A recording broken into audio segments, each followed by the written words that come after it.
Here's something nobody tells you. The reason you're stressed about money isn't because you're bad with it. It's because you were never supposed to understand how it actually works. I know that sounds like conspiracy talk. You're probably thinking this is just another rant about the system. But stick with me for 3 minutes, because what I'm about to show you isn't theory.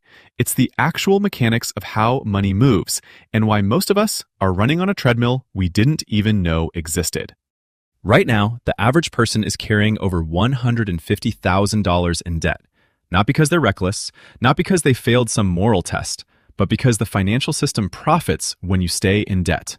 And here's the scary part.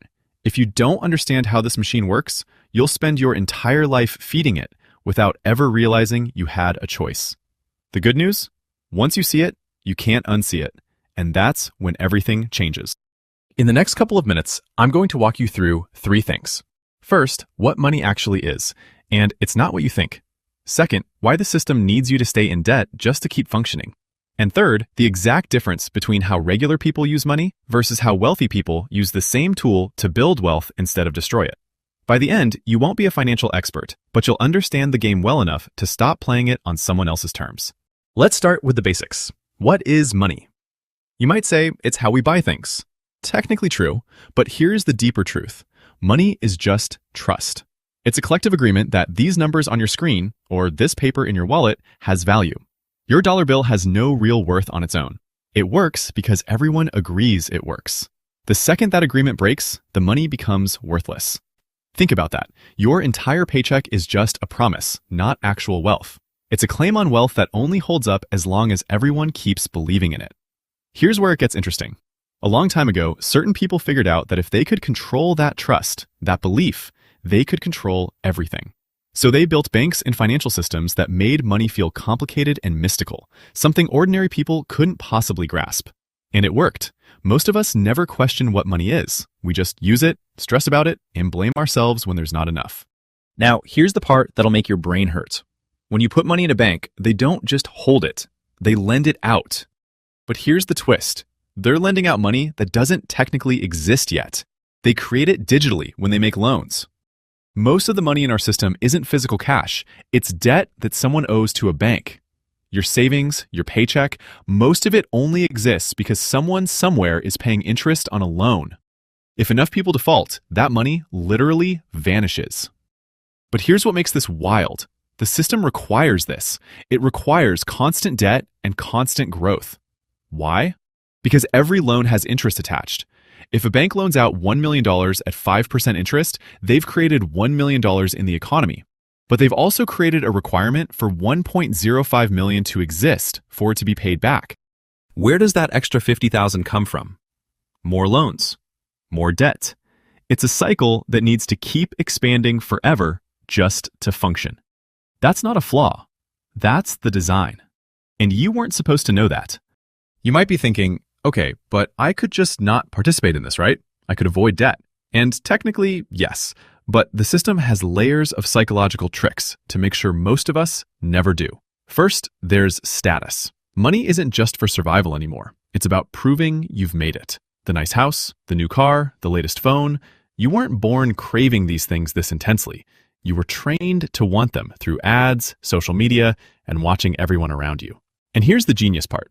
The system lets you have all these things before you can actually afford them. That's what debt is. It's time traveling for stuff. You get to feel successful today and pay for it for the next 20 years. But while you're paying, you can't take risks. You can't quit the job that drains you. You can't start that business. You're stuck, not in chains, but in comfort. The people who design the system know that people with debt are predictable. They stay in jobs they hate. They don't cause trouble. And the whole time, they're paying fees. Overdraft charges, credit card interest that never seems to go down, loan terms designed to confuse you. It's not complicated by accident. When you don't understand the system, you blame yourself for failing in it. And when you blame yourself, you never get angry at the actual system. Now let me show you the difference. The people who actually understand money don't avoid debt. They use it, but completely differently. When most people borrow money, they borrow to buy things. A car, a vacation, new furniture. Their debt goes up, but their wealth stays the same or goes down. When wealthy people borrow money, they borrow to invest. They buy property, start businesses, buy assets that grow in value. Their debt goes up, but their assets go up faster. And here's the kicker. The interest they pay is often tax deductible. So while you're paying interest with money you already paid taxes on, they're using the tax code to fund their investments. Same tool. When you use it, it traps you. When they use it, it builds wealth. And here's where compound interest becomes the most powerful thing in finance, but not on your debt, on their investments. If someone invests $10,000 at 10% annual returns, in 40 years, they have almost $500,000. But you need money first to invest. And the system makes sure most people are too busy paying off debt to ever get there. So here's what I need you to understand.